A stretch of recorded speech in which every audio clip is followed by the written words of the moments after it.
Hey guys, welcome back to another video. So I've been talking a lot about Tom Riddle, aka Lord Voldemort, and his past at Hogwarts. I've talked about his maternal family, the Gaunts. We've looked at why he changed his name to Voldemort in the first place. We've even looked at why Dumbledore refused him the position of Defense Against the Dark Arts Professor. The final piece of this past of Voldemort saga is why Voldemort wanted the Dark Arts position in the first place. We've never actually looked at it from his side, from his point of view. Now, he applied for it twice, but what many fans don't know is that he had a different motive each time, and we're going to look at that in today's video. We're going to examine his 18-year-old mindset versus his 38-year-old mindset. So let's continue the video.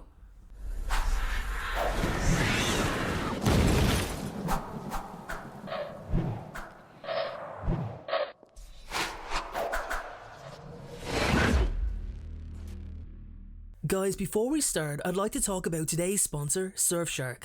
This company have continued to sponsor me throughout these difficult times, so I'd be very appreciative if you kept watching and hear what I've got to say, as this product is really beneficial for you all.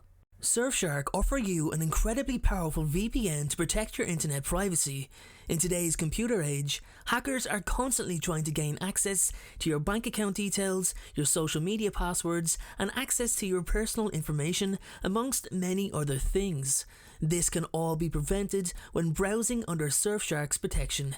Not only does it protect your privacy, it also offers you a lot more. Different countries have different viewing restrictions on what content can be viewed. Therefore, by logging into a VPN based in another country, you can gain access to that content that may be blocked in the country that you live in. For example, I've always used the Australia VPN, but it's recently come to my attention that you can gain access to the Fantastic Beasts: The Crimes of Grindelwald movie on Netflix by using the Indian VPN, which is pretty cool. As I've mentioned, Surfshark have been sponsoring this channel for over a year, and they've given some great deals in the past, but this one is by far the best. If you join Surfshark today, you'll get 83% off, 3 extra months for free. You'll also be able to use Surfshark on as many devices as you like, there's no limits, and finally, there's a 30-day money-back guarantee. Basically, if you're not happy, if you're not satisfied, then your money will be returned. It's a no-brainer, guys. So sign up to Surfshark right now by clicking the link in the description below. Welcome back, guys. So it's no surprise that Voldemort genuinely loved Hogwarts. It was probably one of the few things he actually cared for, as it felt like a home to him. Yeah, he basically bulldozed it and burned it to the ground during the Battle of Hogwarts, but by that point he was kinda over the whole Hogwarts being his home phase. Anyway, he was an awesome student. Teachers loved him, he won lots of awards, but also had a super dark persona with heinous intent. He was set upon becoming as powerful as he could be. By the time he graduated, he had already created a Horcrux and at this point was immortal. After graduation, he wanted to continue his studies at Hogwarts. He genuinely didn't want to leave. He loved it there, as I mentioned, believing that his skill level would put him into a strong consideration for the role.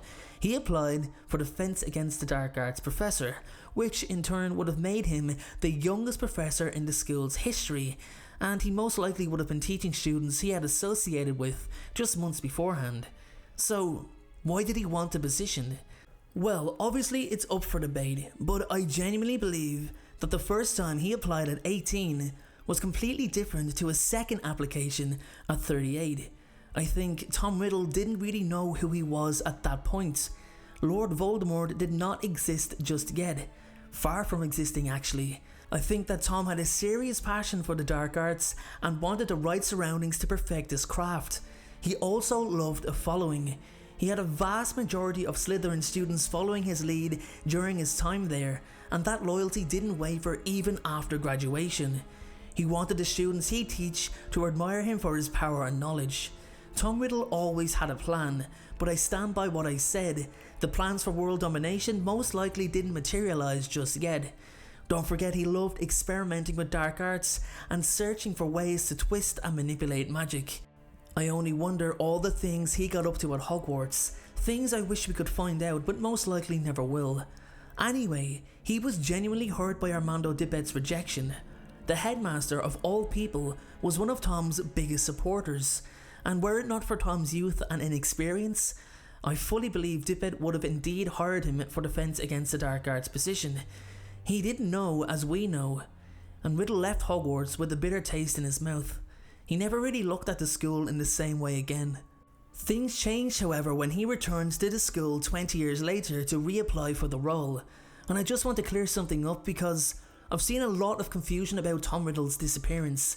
He didn't leave Hogwarts, have a short stint in Borgin and Burke, and then vanish for 10 years.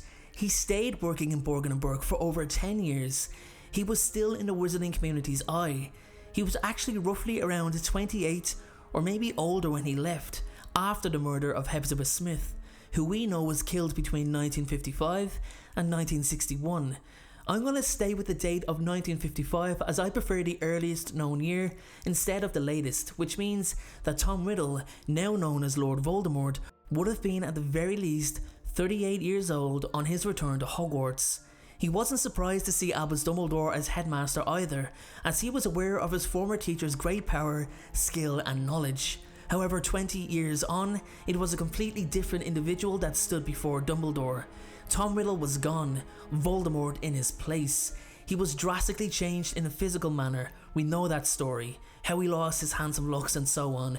We've seen it, let's move past it. Voldemort at this point was not the aggressive, unstable tyrant we see from the Harry Potter story. Yeah, he had a temper, he always did, but he was more into persuading and convincing people to join him and fight for his cause. That join us or die came at a later point. Voldemort wanted people to willingly support him, which is very interesting as it highlights that even at 38, after all his dark experiments and power he'd achieved, his personality still continued to change and develop as the years went on.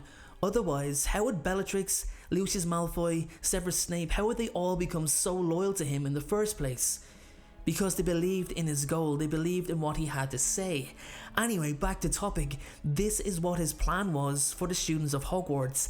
This is why, second time round, he wanted to get as close to them as possible. As a teacher, one can build trust with their students. Okay, not every student, but a good teacher can earn the respect and trust of their students if they make their lessons interesting, appealing, and offer value. Except the Dark Lord had more sinister motives with his would-be students. He wanted to recruit them into his army, to train fresh minds, or manipulate open new ones. He would spend part of his lessons cleverly influencing his students about the current state of the wizarding world, the current state of affairs. Maybe he'd talk about how he believed his students should also be taught dark magic, not just how to defend against it.